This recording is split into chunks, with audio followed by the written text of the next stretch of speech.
In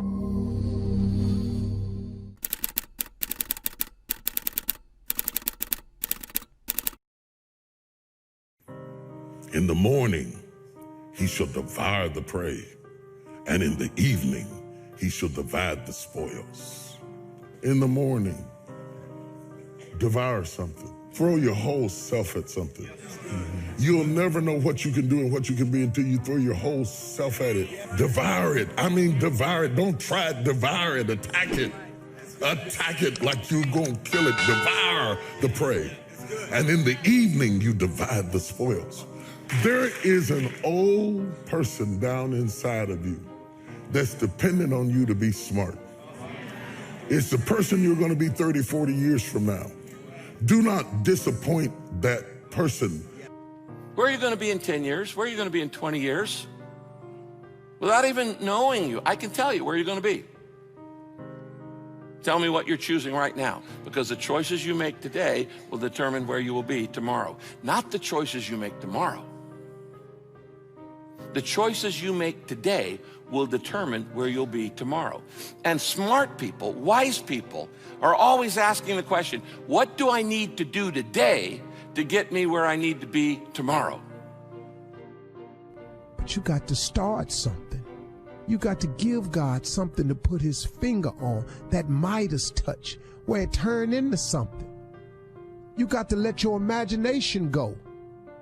You got to let your imagination fly as wild as it can fly without being constricted by the confines of where you live, and what color you are, and what sex you are, and how much money you make, and what your degrees say. You got to let your imagination fly beyond that. You got to go for it. You got to step out on faith, and you got to go for it. Oh, and did I mention you got to pray? Don't want to leave that out. You got to pray. You got to use prayer. You got to talk to God. You got to use faith. You got to have some conferences with him late at night, early in the morning, in the middle of the afternoon, when you're on the train, when you're driving. You got to talk to God, man. You got to get yourself some help along the way. Nothing is bigger than prayer. There is nothing bigger than prayer. Do what you can do.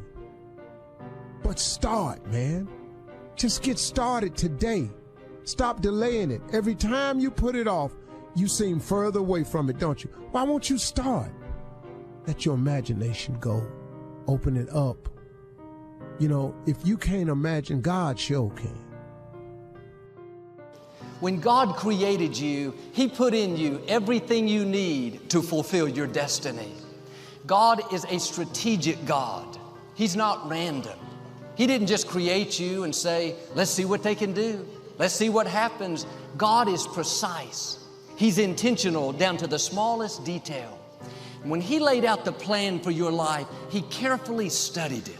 He thought about what you would need, what it would take to get you there. He gave you the talent you need, the creativity, the strength. You're the right size. You have the right looks, the right personality, the right family. You didn't get shortchanged. You are fully loaded and completely equipped for the race that's been designed for you. Now quit wishing you were something different. If I had a better personality, then I could do something great. If I came from a different family, if I wasn't so small, Joel, have a new perspective. If you needed to be taller, God would have made you taller. If you needed a different personality, he would have given you one. If you needed to be another nationality, you would be another nationality. God doesn't make mistakes. You're not faulty. You have been fearfully and wonderfully made. Now don't go around feeling shortchanged, like somehow you're lacking, you didn't get enough, you can't do what they can do. If you didn't get what somebody else has, that means you don't need it. Quit comparing yourself and run your race. Be who God created you to be. You are an original. You have something to offer the world that nobody else has. Let your gifts shine. Show your talent, your personality, your style. We don't need an imitation. We don't need a copy. We need the original you.